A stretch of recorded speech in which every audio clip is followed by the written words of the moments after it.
తెలంగాణ నుంచి జాతీయ అధికార ప్రతినిధి నన్నూరి నర్సిరెడ్డి గారిని మాట్లాడవలసిందిగా కోరుతున్నాం.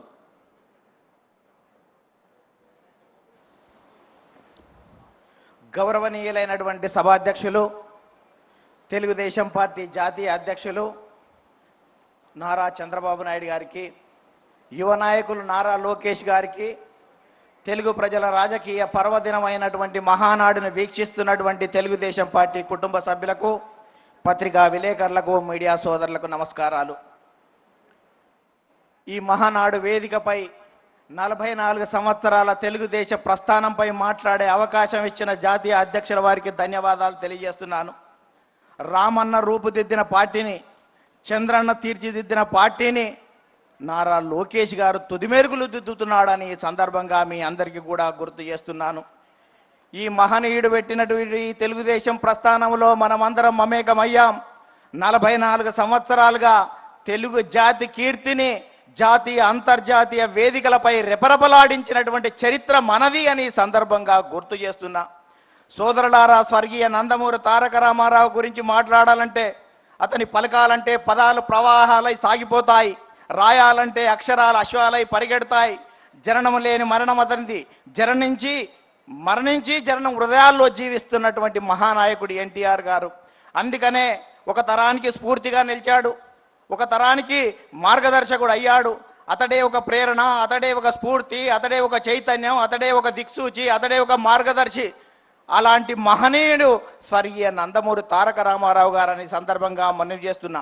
నటుడిగా, నాయకునిగా, సామాజికవేత్తగా, సాంఘిక సంక్షేమ ప్రదాతగా చరిత్రలో సుస్థిరం సాధించినటువంటి స్వర్గీయ నందమూరి తారక రామారావు గారు విలాసవంతమైనటువంటి సినీ జీవితం ఉన్నప్పటికీ ఇవాళ నటనలో అఖిలాంధ్ర ప్రజాయం నీరాజనాలు అందుకుంటున్న వేళ, తెలుగువాడిలో ఆత్మగౌరవం అడుగంటిపోతున్నటువంటి వేళ, ఢిల్లీ పురవీధుల్లో దిగజారుతున్న తెలుగువాడి ఆత్మగౌరవాన్ని పరిరక్షించాలని, 2000 సంవత్సరాల చరిత్ర కలిగినటువంటి తెలుగు జాతికి గుర్తింపు దక్కాలని, గాఢాంధకారంలో ఉన్నటువంటి తెలుగు జాతికి వెలుగులు ప్రసాదించాలని, గడీలలో ఉన్నటువంటి రాజకీయాన్ని గరీబోళ్ళ ముందు ఉంచాలని, అధికార పార్టీ అంతులేని అరాజకాలకు అడ్డుకట్ట వేయాలని ఇవాళ తెలుగుదేశం పార్టీని స్థాపించినటువంటి చరిత్ర స్వర్గీయ నందమూరి తారక రామారావు గారిదని సందర్భంగా మనవి చేస్తున్నా. అందుకనే ప్రారంభించినప్పుడు చెట్టు మీద కూర్చున్నటువంటి పక్షి కొమ్మ బలాన్ని నమ్ముకోదు, తన రెక్కల బలాన్ని నమ్ముకుంటుంది. తెలుగుదేశం పార్టీ కార్యకర్తల బలగాన్ని నమ్ముకుంటుంది. కాబట్టి స్వర్గీయ నందమూరి తారక రామారావు గారు ఆ రోజే కార్యకర్తలను తయారు చేసినటువంటి చరిత్ర ఉంది. కార్యకర్తలకు అధ్యయనం, శిక్షణ, క్రమశిక్షణ, సేవాభావం, సేవనిరతి రాజకీయాలలో తీసుకొచ్చినటువంటి చరిత్ర స్వర్గీయ నందమూరి తారక రామారావు గారిది. అందుకనే కార్యకర్తలనే నాయకులుగా తయారు చేసినటువంటి చరిత్ర స్వర్గీయ నందమూరి తారక రామారావు. అందుకనే దొరలు, భూస్వాములు, ఆసాములు, జమీందారులు, జాగీర్దారులు, దేశ్ముఖులు, దేశపాండేలకు వ్యతిరేకంగా కార్యకర్తలనే నాయకులుగా తయారు చేసిన చరిత్ర ఈ తెలుగుదేశం పార్టీదని సందర్భంగా మనవి చేస్తున్నా. ఈ 44 సంవత్సరాల తెలుగుదేశ ప్రస్థానంలో గ్రామాలకు మౌలిక సౌకర్యాలు ఇచ్చాం, ప్రజలకు సంక్షేమ ఫలాలు అందించాం, ప్రజలకు రాజకీయ చైతన్యం ఇచ్చాం, బలహీన వర్గాలకు రాజకీయ జీవితం ఇచ్చాం, సామాజిక మార్పులకు శ్రీకారం చుట్టాం, ఆర్థిక అభివృద్ధికి అందలం వేశాం, నిమ్న జాతుల ఉద్ధరణ కోసం, బడుగు జన ఉద్ధరణ కోసం బాటలు వేశాం, దేశ రాజకీయాలనే సమూలంగా మార్చివేసినాం, రాష్ట్ర రాజకీయాలని, దేశ రాజకీయాలను ప్రపంచవ్యాప్తంగా మార్చివేసినాం. ఇవాళ ప్రధానమంత్రుల, రాష్ట్రపతి ఎన్నికల్లో ప్రధానమైనటువంటి భూమికను పోషించాం.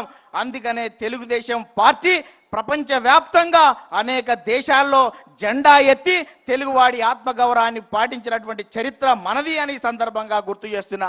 అందుకనే స్వర్గీయ నందమూరి తారక రామారావు గారు 2 రూపాయల కిలో బియ్యం, జనతా వస్త్రాలు ఇచ్చాడు, మహిళలకు ఆస్తిలో హక్కు ఇచ్చాడు, రైతులకు రాయితీలు ఇచ్చాడు, మధ్యాహ్న భోజన పథకం పెట్టాడు, మండల వ్యవస్థను ఏర్పాటు చేశాడు. ఇన్ని రకాల కార్యక్రమాలు ఏర్పాటు చేసి ఈ దేశానికి సంక్షేమాన్ని పరిచయం చేస్తే ఆ తర్వాత వచ్చినటువంటి నారా చంద్రబాబు నాయుడు గారు విద్యార్థిగా, విద్యార్థి నాయకునిగా, గోల్డ్ మెడలిస్ట్గా, ఎకానమిస్ట్గా, ఎమ్మెల్యేగా, మంత్రిగా, ముఖ్యమంత్రిగా, ప్రతిపక్ష నేతగా, ఎన్డీఏ కన్వీనర్గా సుదీర్ఘ రాజకీయ అనుభవం ఉన్న చంద్రబాబు నాయుడు గారు అనేక సంస్కరణలు, జన్మభూమి, ప్రజల వద్ద పాలన, ఆకస్మిక తనిఖీలు, ఫ్లైఓవర్లు, ముందడుగు, చైతన్యం, ఆదరణ, దీపం, రోషిని వంటి పథకాలు పెట్టి అనేక సంస్కరణలకు శ్రీకారం చుట్టినటువంటి చరిత్ర నారా చంద్రబాబు నాయుడు గారిది. అందుకనే 44 సంవత్సరాలు గడుస్తున్నా నారా అంటే జనం రారా అని పిలుస్తున్నటువంటి చరిత్ర ఈ రాష్ట్రంలో ఉందని.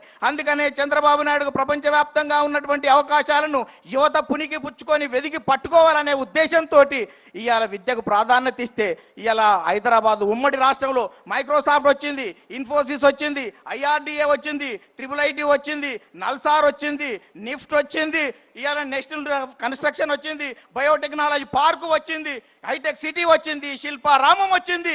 ఇవాళ భారతదేశంలో ప్రపంచంలో తెలుగువాడి ఖ్యాతిని నలుదికలా విస్తరించినటువంటి చరిత్ర ఇవాళ చంద్రబాబు నాయుడు గారు దాన్ని ఈ సందర్భంగా గుర్తు చేస్తున్నాను. అందుకనే ఈ రాష్ట్రం విడిపోయిన తర్వాత కూడా ఇక్కడికి మనం ఐటీ గురించి ఆలోచిస్తే సార్ AI గురించి, క్వాంటం గురించి, ఇవాళ డేటా సెంటర్ల గురించి మనకంటే ముందు ఆలోచిస్తున్నటువంటి మీ నాయకత్వంలో ఈ రాష్ట్రం సుభిక్షంగా ఉంటుంది. తెలుగు జాతి కీర్తి కోసం మీరు ఎంత ముందుకు వెళ్ళినా మేము రావడానికి సిద్ధంగా ఉన్నామని ఈ సందర్భంగా గుర్తు చేస్తూ, యువ నాయకుడు నారా లోకేష్ గాలిపటంలా ఎంత గాలి ఎక్కువ వస్తే గాలిపటం పైకెగిరినట్టు ఇవాళ అనేక రకాలుగా ఇబ్బందులతో ఎదిగినటువంటి నారా లోకేష్ గారి నాయకత్వంలో భవిష్యత్తులో మరింత రాజుదేల్తామని ఈ సందర్భంగా గుర్తు చేస్తూ ఒక చిన్న కథ ఈ రాష్ట్రంలో ఉన్నటువంటి ప్రతిపక్ష పార్టీలకు అందరికీ గుర్తు చేస్తాను. ఒక ఇద్దరు రాజులు పోరాటం చేసేటప్పుడు ఎవరో ఒకరు గెలుస్తారు, గెలిచిన వారు ఓడిన వారికి మరణశిక్ష విధించాలని చెప్పారంట. ఇద్దరు రాజులు పోరాటం చేసిన తర్వాత ఒక రాజు ఓడిపోయిన తర్వాత గెలిచిన రాజు ప్రజలే చెప్పారు కాబట్టి మరణశిక్ష వేయమని చెప్పాడంట. మరణశిక్ష వేసే సమయంలో ఆ తాడు తెగిపోయింది.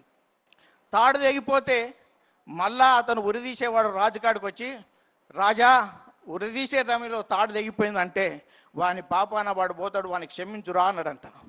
క్షమించురా అని చెప్తే మళ్ళీ అక్కడికి వెళ్ళాడంట. వెళ్ళి మీ రాజు ఏమన్నాడు అన్నాడంట. ఏమన్నాడు అంటే మా రాజు నిన్ను ఉరిదీయొద్దంటాడు అనుకున్నావు కదా అన్నాడంట. అవును మీ రాజు నైజం అది కదా, అతను ఉరిదీయనీయడు అంటే, ఓ పిచ్చోడా మా రాజు అక్కడ లేడు, మా యువరాజు ఉన్నాడు, ఇలా సచ్చే వరకు ఉరిదీయమని చెప్పిండు అని చెప్పిండంట. అందుకనే రాష్ట్ర రాజకీయాల నుంచి ఇప్పటి నుంచి మాట్లాడేటువంటి నాయకులు భవిష్యత్తులో తెలుగుదేశ పరిణామాలు ఏ రకంగా ఉంటాయో గుర్తుపెట్టుకోవాలని మీ అందరికీ గుర్తు చేస్తూ ముగిస్తున్నాను. ధన్యవాదాలు.